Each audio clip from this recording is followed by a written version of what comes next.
Christmas Eve, 1940. The English countryside holds its breath under blackout orders. No lights visible from the air, no glow from windows. Every pane of glass crossed with tape in X patterns. Crude shields against the blast waves that might come at any moment. In Buckinghamshire, on a hill that commands views for miles, stands a palace that should not exist here. French Renaissance towers rising from English soil. Limestone walls that belong to the Loire Valley transplanted stone by stone across the channel. This is Waddesdon Manor, and tonight it sits in darkness. Inside, the grand entrance hall is cold, empty. The chandeliers that once blazed with electric light, a marvel when they were first installed, hang dark and silent. The portraits on the walls watch over rooms with no guests, no weekend parties, no laughter echoing from the library. In the basement, packed in wooden crates and wrapped in protective blankets, masterpieces from London museums wait out the war. Rembrandt, Gainsborough, Reynolds. The National Gallery trusts this house with paintings that define British cultural identity, because even London's own vaults feel too vulnerable. German bombers have been coming. The Blitz has shown that nowhere is truly safe. But this house, built by a Jewish banking family to prove they belonged in England, now serves as guardian for the nation's treasures. The irony is sharp enough to cut. The same rooms where Baron Ferdinand de Rothschild once entertained princes and prime ministers, trying desperately to purchase acceptance with perfect hospitality and flawless taste, now hold art in secret storage while the family scatters, some serving in British uniform, some fled to safer ground. The chateau that was meant to announce permanence, to declare that the Rothschilds had finally arrived and would never leave, sits half-abandoned in a war that threatens to erase everything they built. Walk forward now. 70 years later, the lights are back on. Visitors file through those same rooms, phones raised, photographing Renaissance portraits, and Sèvres porcelain behind velvet ropes. Tour guides speak in hushed, reverent tones about Baron Ferdinand's exquisite taste, his remarkable eye for beauty, the extraordinary collection he assembled. The air smells faintly of furniture, polish, and old silk. Sunlight streams through tall French windows. This is the story they want you to see, a fairy tale of wealth and refinement, a beautiful house with beautiful things, arranged by beautiful people. But stand in that entrance hall and look up. Really look. Stone climbing 3 stories. Carved oak. Stained glass filtering afternoon light. The scale announces that you have stepped into something deliberately, overwhelmingly extraordinary. This architecture was not designed for comfort. It was designed to make you feel small, to remind you that whoever built this commanded resources you could never imagine, understood European culture better than you ever would, and demanded your respect whether you wanted to give it or not. The house is a statement, an argument, a weapon made of limestone and gilt. If you enjoy deep investigations into Gilded Age architecture and the families who built it, please like, subscribe, and tell me in the comments which house to explore next. Your support makes these detailed stories possible. Thank you for being here. The boy who would build Waddesdon was not supposed to survive childhood. Ferdinand James Anselm de Rothschild was born in Paris in 1839, sickly from birth, pale, thin, the kind of child wealthy families watched over with private doctors, expensive tonics, and whispered consultations in corridors. His father, Anselm, ran the Rothschild Bank in Frankfurt and Vienna. One uncle controlled the house in Paris. Another held London. The family business stretched across Europe, moving gold and government bonds through a web of blood ties and encrypted letters sent by private couriers who rode faster than official mail. Ferdinand's brothers were groomed for this empire. They were the strong ones, confident, expected to sit through long dinners with ministers and remember which cousin backed which railway and which government owed what to which branch of the family. Ferdinand was kept apart, protected. The fragile one, being weak in a dynasty built on power, teaches you things. It teaches you that you are always one illness away from being sidelined, that your worth can feel conditional, that you must prove yourself in ways your healthy brothers will never have to imagine. And it teaches you another survival skill that will shape everything that follows. When the real world feels dangerous, you start building inner worlds you can control. Ferdinand was sent to England for his health. The damp English climate was supposed to be kinder to his lungs than harsh continental winters. An odd prescription perhaps, but families in fear will believe what offers them hope. He arrived as a teenager, shy, foreign, his English uncertain, his role in the family's great machine undefined. The Rothschilds were already established in London. His uncle Lionel had been the first Jewish member of Parliament. The family owned houses, had business connections, moved in high circles, but they were never fully inside, always guests, always watched, always aware that acceptance was conditional and could be withdrawn. Then Ferdinand fell in love. Her name was Evelina, his cousin. The Rothschilds often married within the family. It kept the banking network tight, inheritances concentrated, secrets inside the clan. Evelina was 18. Ferdinand was 26. This was more than a calculated alliance. Surviving letters between them hint at genuine affection, jokes, shared anxieties, plans for a shared life. They married in 1865. She died in childbirth 18 months later. The baby died as well. Here the historical record falls almost silent. Victorian men did not easily write about grief, especially Rothschild men, who were expected to steady empires and entertain royalty without visible cracks. But Ferdinand's choices speak louder than any diary. He stepped away from the family bank. He loosened his ties to Vienna and Frankfurt, to the financial machinery his brothers navigated with ease. He settled permanently in England and began to collect, obsessively, porcelain, paintings, furniture, manuscripts, objects he could catalog, control, and arrange into precise order, objects that would never abandon him. By his early 30s, Ferdinand had assembled a collection that could rival public institutions. His London house was overflowing. Rooms turned into storage, staircases narrowed by crates. Every spare surface became a display. Yet collections like this demand more than walls. They demand a stage. They demand a setting that tells visitors how important these objects are. They demand a castle. The decision to build Waddesdon emerged in the early 1870s. Ferdinand would later write that he wanted a seat in the country worthy of his name and position. But beneath the polite phrasing, the psychology is clearer. He was designing a place where he could nail beauty into permanence, a house that would draw in the English aristocracy, who still saw the Rothschilds as foreign upstarts, Jewish, continental, too rich too quickly, and forced them to acknowledge that this banking family understood elegance as deeply as any ancient house. He was shaping a monument to control in a life that had taught him how little could truly be controlled. The wound that drove Ferdinand did not show in photographs. No spectacular accident, no visible scars, but it marked every decision that followed. It guided the choice of French Renaissance style, the boldly impractical hilltop site, the relentless insistence on perfection in every room, the famous weekend house parties that would one day draw the Prince of Wales himself, the future Edward VII, to smoke cigars in Ferdinand's library and sleep in Ferdinand's guest rooms. See, the house seemed to say, "Look at what I have made. Look at what I deserve. Look how I belong." But belonging paid for with gold and architecture is never fully secure.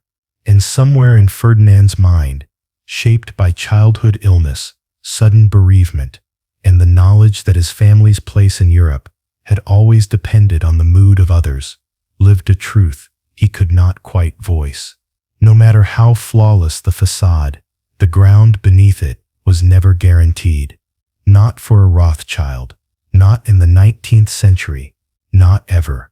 Still, he would try. The hill was a problem. Ferdinand purchased the land near the village of Waddesdon in 1874, roughly 2,700 acres of Buckinghamshire countryside, rolling fields, ancient hedgerows, and at the center, a bare, windswept hilltop that no sensible architect would have chosen for a major construction project. The locals thought he was mad. Building on a hill meant everything had to be dragged upward. Stone, timber, every brick and beam, thousands upon thousands of tons of material, fighting gravity, on roads that did not yet exist. The nearest railway station sat miles away. The village of Waddesdon itself was tiny, unprepared for what was about to descend on it.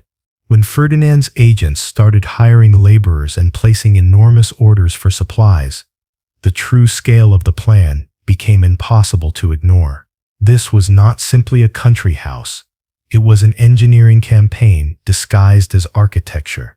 Ferdinand hired a French architect, Gabriel Hippolyte d'Estaing, precisely because he wanted something that looked nothing like a traditional English estate. No polite Georgian symmetry, no calm classical proportions. He wanted a Loire Valley chateau, the kind of structure French nobles had built in the 16th century when they needed to prove something to their king. The irony was obvious to everyone. A Jewish banker hiring a French architect to build a French palace in England to impress the English aristocracy. But Ferdinand understood symbols better than most. If you cannot be born into old European elegance, you can at least buy its blueprints and reassemble them stone by stone on foreign soil. The real work began in earnest in 1877. First came the hill itself. The bare summit had to be reshaped, leveled, prepared for foundations that could carry a weight the land had never borne before. Steam engines were hauled in to power the excavation. Workers dug down to bedrock in places, then raised massive retaining walls to hold the altered terrain in place. Then came the approach. Ferdinand commissioned a winding drive that climbed the hill in curves, revealing the house in stages as carriages ascended. The road was not just practical, it was theater. You were meant to feel anticipation rise with every turn. Later visitors would describe the journey as breathtaking, which was exactly what the design intended. Slowly, the house emerged from plans into reality. Pale stone arrived from Bath. Slate for the roof came from Wales. Ornamental carvings were entrusted to craftsmen brought in from France. A central tower, wings stretching east and west, dozens upon dozens of windows, tall, multi-paned, designed to flood the interiors with light in a way most English country houses never attempted. But there was one part of Waddesdon the guests almost never saw: the basement. Beneath the gilded reception rooms and portrait galleries lay a hidden maze of servant corridors and service spaces, kitchens, sculleries, storage vaults, wine cellars, an entire underground infrastructure built to keep the great house functioning while remaining effectively invisible. The servants' wing was physically and socially separated from the world upstairs. Staff entered through different doors, used different staircases, moved along carefully planned routes that ensured they would not cross paths with family or guests unless summoned. None of this was unusual for the era. Every great house drew a hard line between above and below, but the scale at Waddesdon pushed that system to an extreme. Ferdinand employed dozens of staff. Once the estate was fully operational, the number would rise to well over 100. Each person had a defined role: footmen, maids, cooks, grooms, gardeners, and each understood that the effortless magic upstairs, the perfectly timed courses, the blazing fires, the spotless rooms, depended on them staying out of sight. The house was designed to broadcast taste and refinement, yet beneath that display, it functioned like a precision factory. Every dinner party required hours of planning and preparation. Every weekend gathering demanded logistics that bordered on military. The servants knew it. The family knew it. The guests pretended not to. This was the bargain of old money architecture.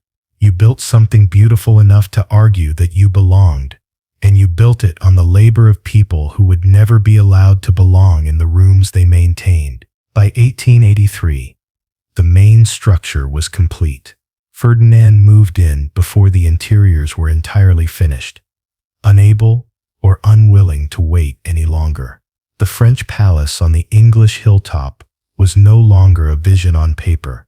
It was stone and glass and slate, visible for miles, dominating the landscape exactly as Ferdinand had imagined. The locals stopped calling him mad. They started calling him barren. But the performance was only beginning. A house is just a shell without the people who animate it. And Ferdinand was about to invite the most powerful figures in England to see with their own eyes what a Rothschild could build. The house was ready. Now it had to perform. Ferdinand understood that Waddesdon was not simply a residence. It was a stage, and the production he was mounting needed the right audience.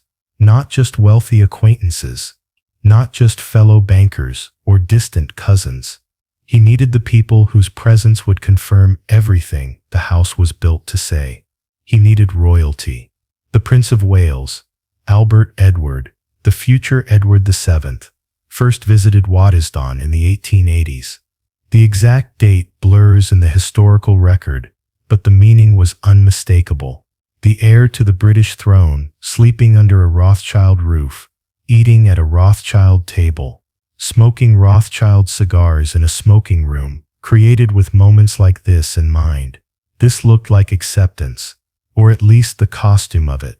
The weekend house parties at Waddesdon quickly became famous. Invitations were hunted, compared, bragged about. Guests arrived in private railway carriages at the local station, then transferred into Ferdinand's own carriages for the final ascent. The climb up the winding drive was choreographed to build tension, trees opening to framed glimpses of stone and towers, the chateau revealing itself piece by piece, swelling with every turn until it dominated the horizon. Inside, every detail had been engineered for effect. Electric lighting, still a novelty in many English homes, poured warm light over the reception rooms. An advanced heating system kept the building comfortable, even in deep winter. Hot water waited in guest bedrooms, a luxury some older aristocratic houses still did not manage consistently. Ferdinand had studied what the British elite prized and then met it with something a little more polished, a little more modern, a little more impressive. The weekend rhythm settled into a pattern. Friday arrivals and polite introductions. Saturday shooting parties across the estate. Ferdinand had ensured the grounds were well stocked with game birds for exactly this purpose. Afternoon tea in the drawing rooms. Dinners that could stretch to 12 courses, each dish served with quiet precision. Afterward, the traditional separation. Men drifting to the smoking room, women to the drawing room. Before the groups came together again for cards, music, or conversation that ran late into the night. But the important work rarely happened at the dining table. It took shape in corners, in low-voiced exchanges between courses, in the library after midnight, when most guests had gone upstairs and a small circle of men remained with brandy glasses in hand, murmuring about government loans, colonial railways, and concessions, in countries most people could not even point to on a map. Ferdinand did not officially turn these weekends into banking conferences. He had stepped away from daily financial operations. Yet he was still a Rothschild. His brothers and cousins still ran the family houses in London, Paris, Vienna, and beyond. When ministers needed funds for national projects, when investors wanted reliable information about foreign markets, when delicate deals required confidentiality, Those needs did not vanish at the front door of Waddesdon. They simply moved into more discreet spaces. Introductions could be arranged, names exchanged, trust built slowly over cigars, carefully planned menus, and the unspoken understanding that any man capable of creating Waddesdon was plugged into serious capital. The British aristocracy came. They praised the food. They admired the art. They marveled at the technology. Then they went home and made jokes. The satirical magazine Punch published ruthless cartoons. Rothschild figures appeared with exaggerated noses clinging to sacks of money, surrounded by symbols of greed. The caricatures blended envy with ridicule. Yes, the Rothschilds possessed astonishing wealth, but they were still treated as outsiders, foreign, Jewish, too rich, too fast. No matter how flawless their French chateau, or how glittering their guest list, they were still, in the eyes of many, not truly English. Ferdinand saw the cartoons, heard the drawing room quips about Jewish millionaires trying to purchase their way into the landed class. He kept his reactions private. What could he have said publicly that would not deepen the sting? Protesting would only prove that the barbs had hit home. So he responded in the only way he believed might work. He escalated. More art, more guests, more precision. If the house was whispered about as too extravagant, he made it more dazzling. If his hospitality was dismissed as excessive, he made it meticulous. The counter to exclusion was to become so successful, so indispensable to the social fabric, that ignoring him would look ridiculous. And in many ways, the strategy worked. The Prince of Wales kept returning. Other royals followed. Cabinet members, diplomats, foreign dignitaries joined the guest lists. Waddesdon shifted from curiosity to fixture, chic, an expected stop on the circuit for anyone who mattered in that world. Yet late at night, when the last carriage lamps had vanished down the drive and the servants had cleared the final glasses, Ferdinand sometimes walked the house alone, past the portraits he had rescued and purchased, through rooms furnished with pieces that once belonged to French royalty, standing inside a chateau that had cost a fortune and taken 15 years to bring from idea to reality. The performance was impeccable. The audience applauded. The social calendar confirmed his success. But one question lingered beneath the applause. Was he safe yet? Had this finally been enough? The honest answer, the one he could never quite shake, was always the same. Not yet. Not entirely. So the weekends continued. The trains kept arriving. The rooms stayed full. And Ferdinand kept proving again and again that he belonged in a world still deciding whether it would ever fully let him in. Ferdinand died in 1898. He was 58. He never remarried after Evelina. Never had children.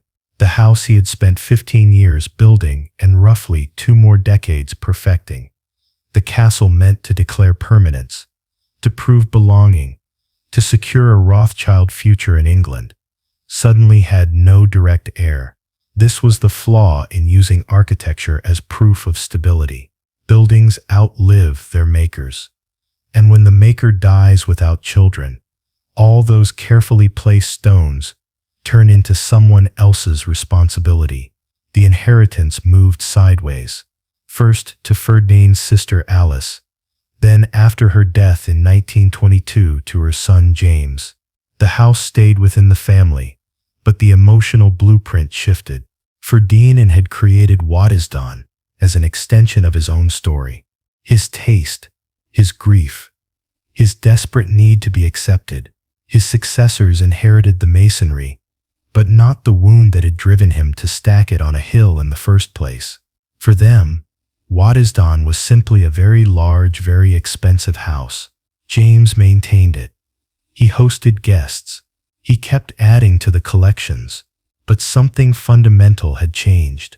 The chateau that was supposed to embody arrival and safety started to feel more like a museum to its founder. The rooms turned into stage sets for a performance whose original meaning was slowly fading from memory. And beyond the estate walls, Europe was shifting in ways that made Ferdinand's dream look increasingly fragile. In the late 19th century, the Rothschilds had reached the height of their power. 5 branches across 5 capitals: London, Paris, Vienna, Frankfurt, and Naples moved money and information faster than most governments could. They financed railways, underwrote wars, helped fund the British purchase of the Suez Canal. Their name became shorthand for international finance itself. That same visibility made them perfect targets. Anti-Semitism, never far from the surface in European life, grew louder and more organized. It stopped being just drawing room prejudice or casual exclusion and hardened into programs and platforms. Political parties were built around it. Newspapers printed elaborate conspiracy theories about Rothschild control of cabinets and markets, a notorious forgery. The so-called Protocols of the Elders of Zion circulated widely, claiming to expose Jewish plans for world domination. The Rothschilds were mentioned by name again and again. Their wealth and cross-border reach, the very things that had made them indispensable, were rebranded as evidence of sinister influence. To anti-Semites, the combination of being Jewish and successful turned them into symbols for every anxiety about modern finance, capitalism, and social change. From Buckinghamshire, Waddesdon looked untouchable. The English countryside felt distant from the fever of the continent. England, people told themselves, was different, more stable, more tolerant. The Prince of Wales had visited. The family had been woven, cautiously, conditionally, but still woven into British high society. Letters from relatives on the continent told another story. They spoke of new rules, restrictions on where Jews could live, quotas limiting what professions they could enter, political movements explicitly targeting Rothschild banks and properties. In Austria, in Germany, in France, the ground beneath the family's power was beginning to tilt. The castle Ferdinand had raised as a monument to safety now sat in a world that was becoming less safe by the year.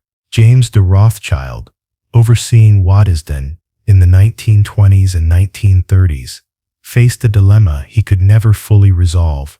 Should he preserve the house exactly as his uncle had conceived it, a monument to arrival and permanence, even as European anti-Semitism turned more threatening?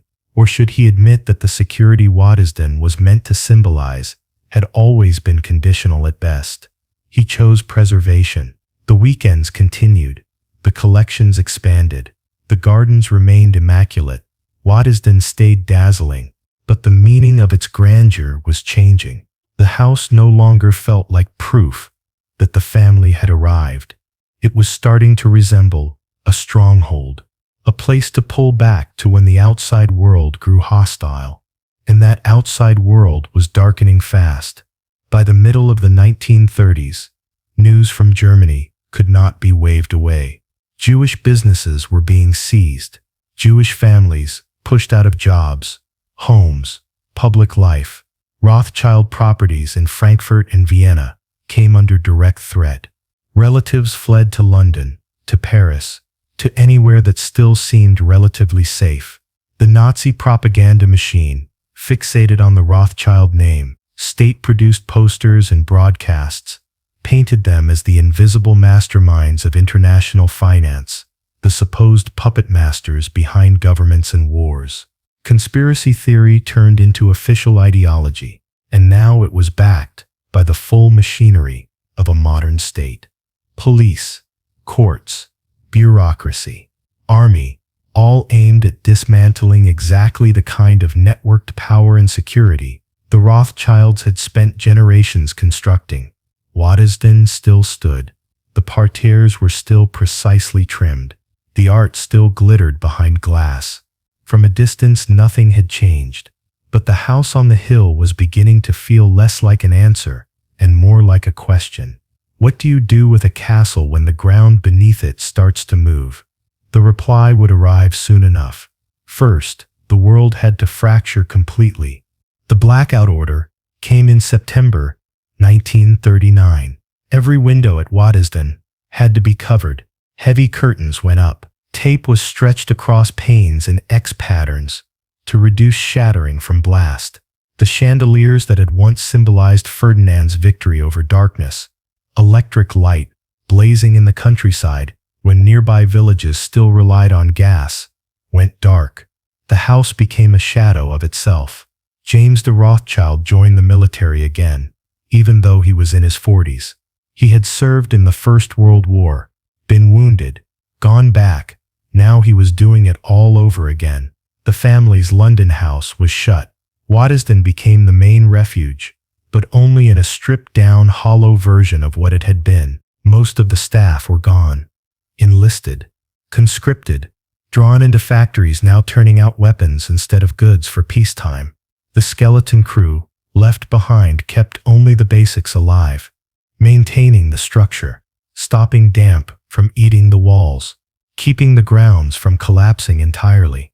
The formal gardens were largely abandoned. The glass houses that had once produced exotic flowers for Ferdinand's weekend parties were turned over to growing vegetables. It was practical, and it was symbolic. The house built to showcase refinement now concentrated on simple survival. Then a quiet request came from the British government. The National Gallery in London needed safe storage. German bombing raids threatened the capital's museums. Priceless paintings and sculptures needed to be moved out to places that could be secured and kept dry, cool, and stable.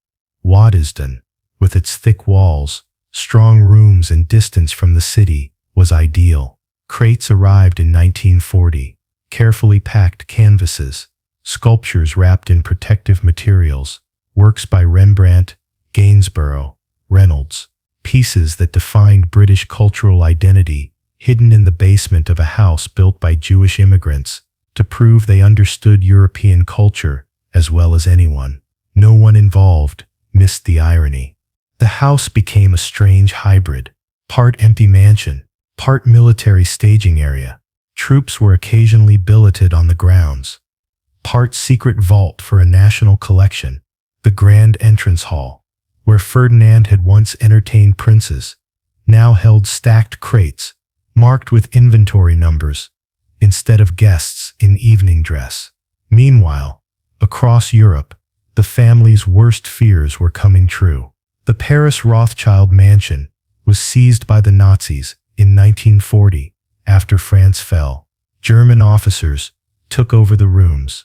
Hermann Goering personally chose pieces from the Rothschild collection for his private hoard. The theft was not random looting. It was planned, written down, and enforced by the Nazi state. Vienna properties had already been taken. The Frankfurt house was destroyed. Relatives, who had not escaped, were murdered.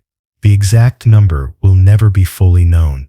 Holocaust records were incomplete, and some were deliberately erased. But Rothschild family members died in camps.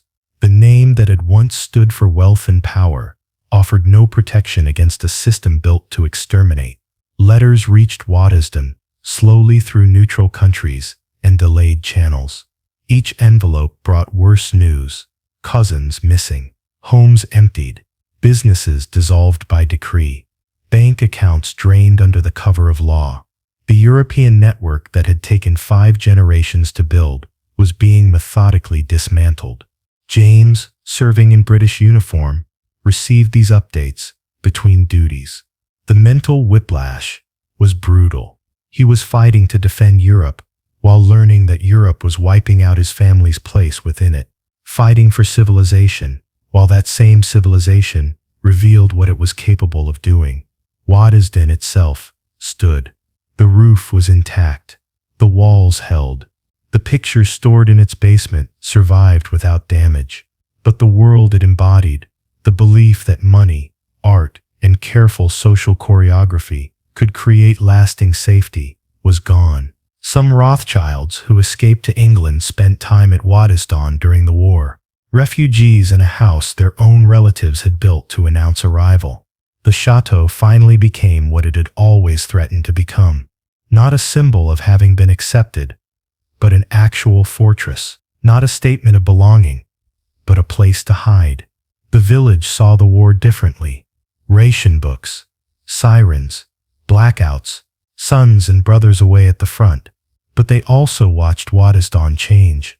The grand estate that had seemed separate from ordinary life was now part of the national emergency. The Rothschilds, long whispered about as foreign and suspect, were suddenly visible on the same side as everyone else.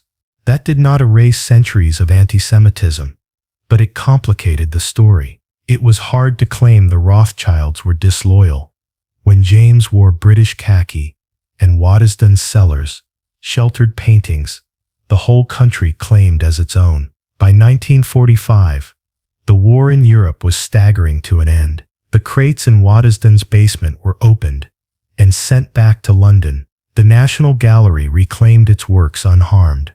The house had done its job. It had protected what was placed in its care. Yet when James came home and walked the echoing rooms, the victory felt thin. The building stood. The British branch of the family had survived, but the web that had once stretched across Europe was shattered. Continental branches were gone, or gutted. Family members were dead. Properties erased. The banking empire that had once slipped easily over borders was now confined to a handful of countries where Rothschilds still had a foothold. Ferdinand's chateau had survived the war in stone and slate, but the world it had been built for, the aristocratic, cosmopolitan Europe, where powerful families could operate above nations, had vanished. What do you do with a palace designed for a world that no longer exists? That question would shape the next chapter of Waddesdon's story. First, someone had to decide whether keeping it was even possible. James walked through Waddesdon in 1945 and saw a problem with no obvious solution. The house was structurally sound, the art collection intact. The grounds could be revived with enough money, time, and staff. But the economic reality was brutal.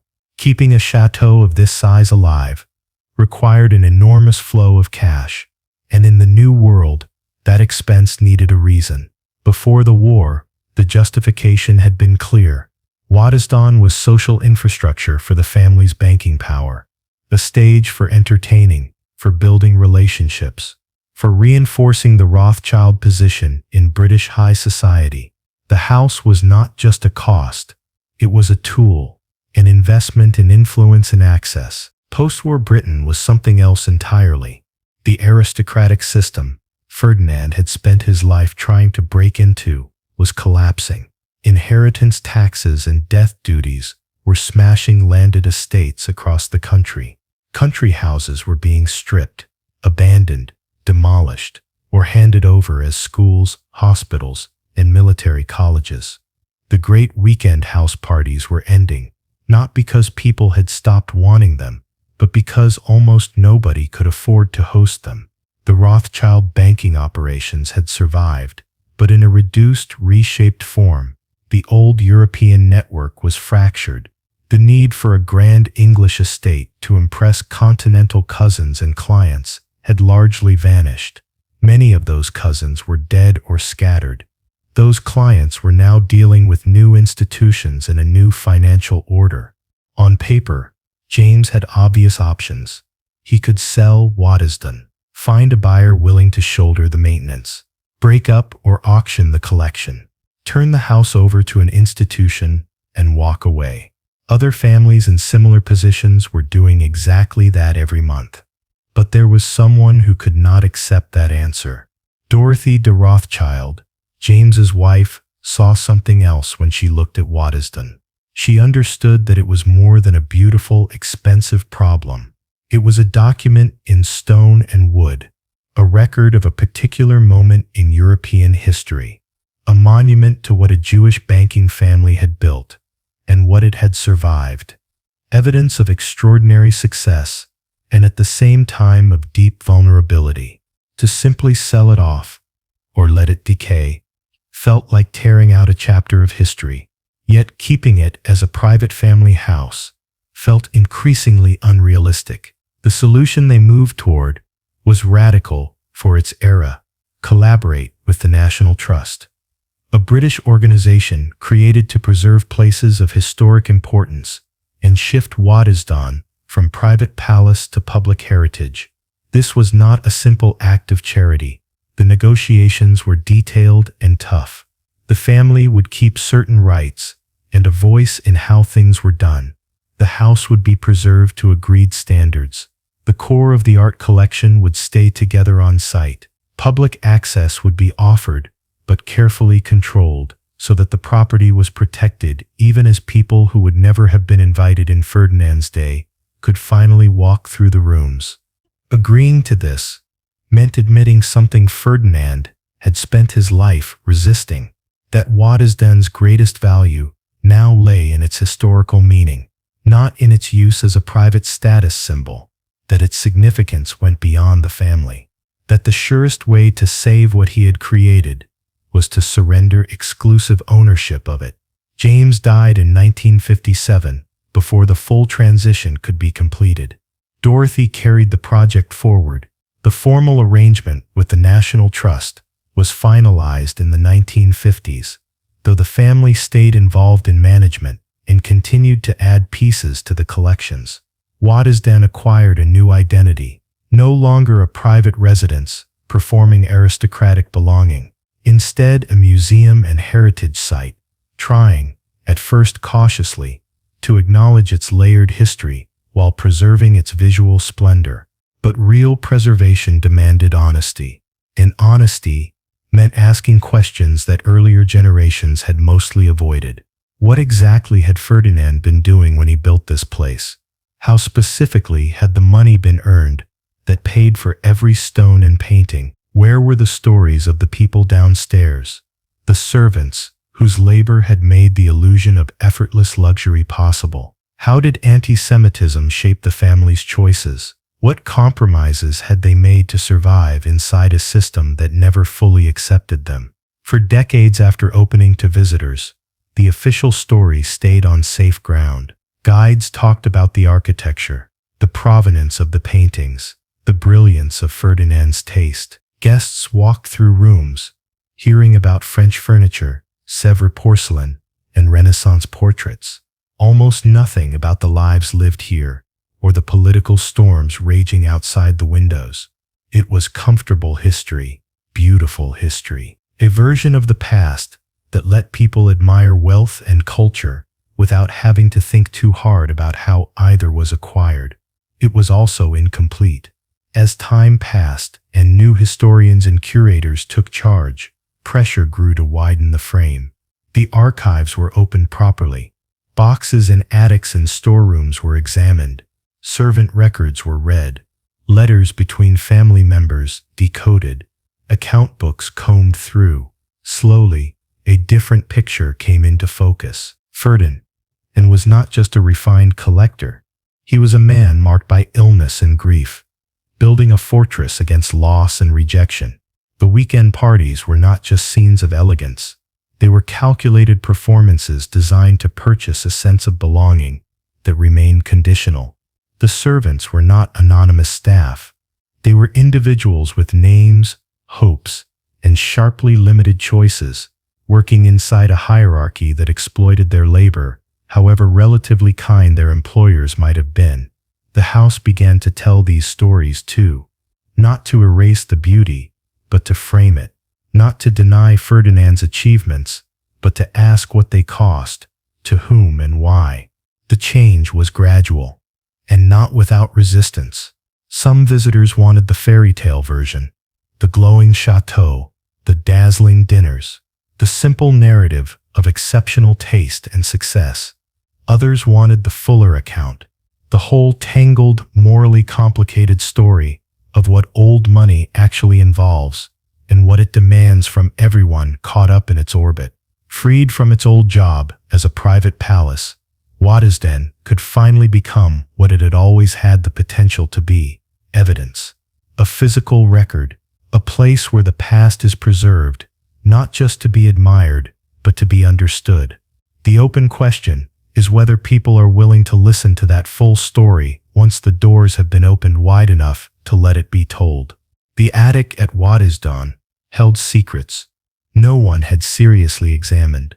Boxes of papers, decades of household accounts, employment records for servants whose names had never appeared in glossy guidebooks, letters between family members discussing subjects that had been carefully excluded from the polished stories told to visitors, invoices listing line by line how much Ferdinand had paid for every chandelier, every painting, every stone in the facade.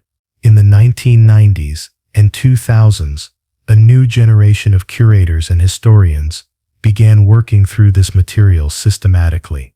What they found complicated every neat story about the house. The servant records were especially revealing. Names, ages, positions, wages, reasons for hiring and dismissal. Over the decades, hundreds of people had worked at Waddesdon. Most stayed only a few years. Some remained for 20 or 30.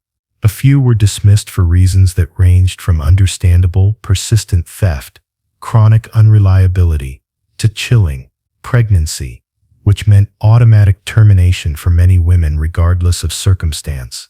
The wage books were precise. A head housemaid in the 1890s earned roughly £30 per year. A scullery maid earned about 12. The butler drew closer to 80 plus accommodation and food. For the period, these were competitive rates, better than what many aristocratic estates offered. But context changed everything. Ferdinand routinely spent thousands of pounds on a single painting. In some years, the entire annual wage bill for the household came to less than the price of one major work of art. That sort of disparity was typical of the time. Yet seeing it, laid out in columns of ink, made the class hierarchy feel brutally concrete in a way that soft phrases like skilled domestic staff never had. The private letters between family members exposed anxieties the public Waddesdon had always hidden. Ferdinand, and writing about his isolation in England, about drawing room anti-Semitism he encountered, even among people happy to dine at his table, about knowing that no matter how perfect the house, a part of British society would always see him as foreign and suspect. Later letters from the interwar years trace the rising fear around European anti-Semitism, discussions about shifting assets, worries about cousins in Germany and Austria, careful calculations about how publicly Jewish to be. Too visible, and you became a convenient target. Too invisible, and you risked losing community, identity, and leverage. These discoveries were uncomfortable. They shattered the idea of Waddesdon as a straightforward success story, but they were crucial. They showed that even immense wealth could not fully shield a Jewish family from the prejudices of their era, that the performance of belonging was relentless, exhausting, and never quite complete, that the castle on the hill had always been more fragile than it looked from the drive. Curators now had a choice. Keep telling the sanitized version, gorgeous house, impeccable taste, the end, or thread these tougher truths into tours and exhibitions. They chose to widen the story, gradually, carefully, but deliberately. New interpretive panels appeared. Texts that named and described the servants who kept the house running. Exhibitions that explored Ferdinand's experience as a Jewish immigrant in Victorian England. Tours that talked frankly about the family's wartime history, both as targets of Nazi persecution and as contributors to Britain's war effort. For some visitors, this was unwelcome. They arrived wanting a fairy tale, elegant rooms, glittering chandeliers, an uncomplicated fantasy of how the other half lived. They did not want to think about class exploitation, religious prejudice, or the moral tangle of banking fortunes. Others reacted very differently. Younger visitors, in particular, responded strongly to the honesty. They appreciated that the house was not pretending, that it acknowledged the servants' labor, that it named the prejudice Ferdinand had faced, that it dared to ask what all this beauty had cost and who had ultimately paid. Waddesdon began working with scholars whose topics it had once avoided: labor historians studying Victorian domestic service, researchers documenting anti-Semitism in Britain, specialists in the history of wealth, inequality, and old money. The house opened its archives and invited difficult questions instead of dodging them. Some findings surprised even the curators: evidence that Ferdinand on certain issues was more progressive than many of his peers, supporting women's education, funding scholarships and civic projects. Alongside that sat evidence of the everyday cruelty baked into the system he inhabited: servants dismissed without references for minor infractions, effectively blacklisted, lives overturned by decisions taken in a moment by employers who would never see the consequences. The continuing involvement of the Rothschild family meant these revelations required tact. This was still, in an important sense, their story. Yet to their credit, the family largely backed the more honest approach. They understood that real respect comes from telling the whole story, not just the flattering fragments. Dorothy de Rothschild's decision to bring in the National Trust had made this evolution possible. Once Waddesdon stopped functioning as a private residence serving current family needs, it was no longer necessary to maintain a flawless social facade. The pressure to use the house as a live status symbol eased. What remained was history: messy, morally ambiguous, deeply revealing history. The kind that resists simple heroes and villains, and instead shows real people making hard choices inside structures that constrained everyone but trapped some far more tightly than others. Waddesdon was not alone in this reckoning. Historic houses across Britain were also re-examining their origins, acknowledging the labor that built them, the colonial and financial systems that funded them, the hierarchies that kept them going. Yet Waddesdon added layers many other estates lacked: the Jewish story, the immigrant story, the particular vulnerability of being both extremely wealthy and persistently targeted, the way anti-Semitism and class shaped every decision, even for those with staggering resources. The tours changed. The exhibitions shifted. The house became less about uncritically celebrating old money and more about examining it, taking it apart, understanding its mechanics and consequences, and asking what lessons it leaves behind. Some visitors still come simply to see beautiful rooms. That is fine. The rooms are still beautiful. But more and more people arrive wanting to know what those rooms mean, what they stand for, what and whom they cost, who built them, who served in them, and what happened to all of those people when the music stopped. At last, the house is prepared to answer, fully, honestly, and without looking away. Walk into almost any movie about aristocratic wealth, and you will recognize Waddesdon. Not necessarily the literal house, but the template: the long gravel drive, cutting through manicured parkland, the slow approach, the sudden reveal of a massive chateau against the sky, tall windows glowing at dusk, staff in formal uniforms gliding through perfectly staged rooms, the instant visual shorthand for what old money is supposed to look like. Waddesdon helped invent that visual language before cinema existed.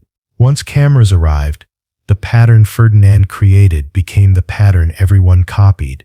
Downton Abbey, Brideshead Revisited, Gosford Park, The Crown, countless period dramas filmed in English country houses that all feel familiar. Even when they are not shooting at Waddesdon, they are borrowing its mood: French-style facades, sweeping steps, formal terraces, interiors arranged like a lifestyle catalog for inherited wealth. The look is so entrenched, it seems natural, inevitable, like great fortunes have always expressed themselves in French Renaissance stone, clipped lawns and silent servants. They have not. This look was invented, carefully, by people like Ferdinand, who needed to prove a point. The English aristocracy already had its own architectural grammar. Georgian boxes, Palladian villas, genuinely medieval castles. They did not need to imitate France. Their houses announced lineage, not taste. The architecture said, "We have been here longer than anyone can remember." Ferdinand's generation of outsiders could not say that, so they made different claims. Not ancient bloodline, but flawless taste. Not centuries of inheritance, but mastery of culture. Not "we have always been here, but we understand Europe better than you think." The French chateau style was perfect for this. It said, "I know the codes of civilization so well, I can lift them from the Loire and replant them on an English hill." It worked so effectively that it became the global template. American Gilded Age tycoons copied the playbook. The Vanderbilts built Biltmore in North Carolina, an even bigger French chateau, intentionally modeled on Loire Valley houses. The Astors, the Rockefellers, the rest of the industrial fortunes, all gravitated toward European styles that screamed sophistication instead of frontier money. They were doing exactly what Ferdinand had done, using architecture as a raison, turning buildings into credentials that said, "This is not just cash, this is culture." Today, Instagram and social media amplify the same script. Waddesdon's official feeds show hundreds of thousands of followers, the same set pieces. The parterre is in autumn. Christmas lights wrapped around stone. The fountain at blue hour. Every image reinforces the aesthetic.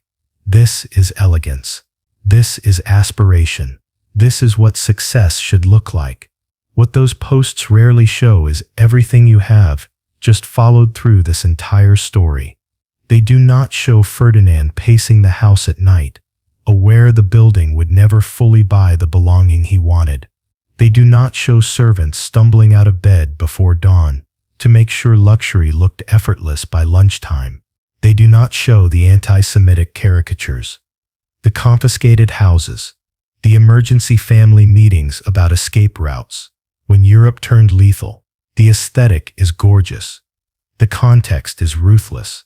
That gap between image and reality is what old money has always depended on. The performance works because most people only ever see the costume. They see the facade, not the calculation, the lawns, not the labor, the glamorous dinner, not the anxiety humming under the table. Knowing this does not make Waddesdon less impressive. If anything, it makes it sharper. The house stops being just a pretty backdrop and becomes a document, a case study in how wealth performs legitimacy, how outsiders manufacture belonging, how power dresses itself up as taste. Modern viewers, binging Downton Abbey or buying tickets to tour Waddesdon, are stepping straight into a fantasy that people like Ferdinand helped design. The fantasy says, there was once a time when wealth was noble and tidy, when the rich were gracious, when servants and masters accepted their roles, when the system worked. It never actually worked like that. Servants resented their limits and feared dismissal. Employers worried constantly about status, scandal, and collapse. The machine produced beauty by burning through human effort and calling it order. Yet the fantasy hangs on because the aesthetic is addictive. French chateaux on English hills really are beautiful. Candlelit dining rooms look incredible on camera. The idea that old money is fundamentally refined and tasteful rather than what it usually is, which is accumulated power over generations often built through extractive or morally gray systems, is comforting. Waddesdon throws a question back at you. If you had Ferdinand's resources, what would you build? Another palace begging for approval from people who will never fully accept you. Something that admits what wealth really is. Something designed to share instead of to dazzle. That question is not hypothetical for anyone with money or with ambitions toward it. Social media is full of miniature Waddesdons, curated interiors, immaculate table settings, Candid photos staged to signal status. The props are cheaper now. Ring lights instead of crystal chandeliers. Rental villas instead of private estates. But the impulse is the same. Perform legitimacy. Prove you belong. Ferdinand and wanted to belong so badly. He turned a hill into a statement. Waddesdon is still here, still stunning, still doing its original job of making wealth look like culture. But now we know what sat behind the performance. We have read the ledgers. We have glimpsed the servants' lives. We have seen how vulnerable the family remained, even at the height of their power. We have watched the world that gave the house meaning collapse, and watched the mansion survive as evidence, instead of fantasy. The mansion helped fix the image of old money in the global imagination. The image is beautiful.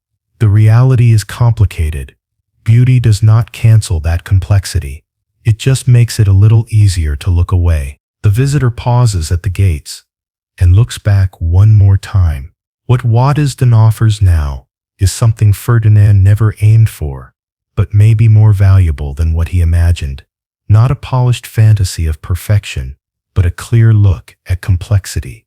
Not a shrine to old money, but a place to learn what old money actually was and what it did. The house teaches uncomfortable lessons, that wealth does not guarantee safety, that acceptance bought through performance is fragile and exhausting, that beauty usually sits on top of invisible labor, that systems can exploit people even when some of the individuals inside them mean well, that you can be powerful and vulnerable at the same time, and that this tension can shape whole eras.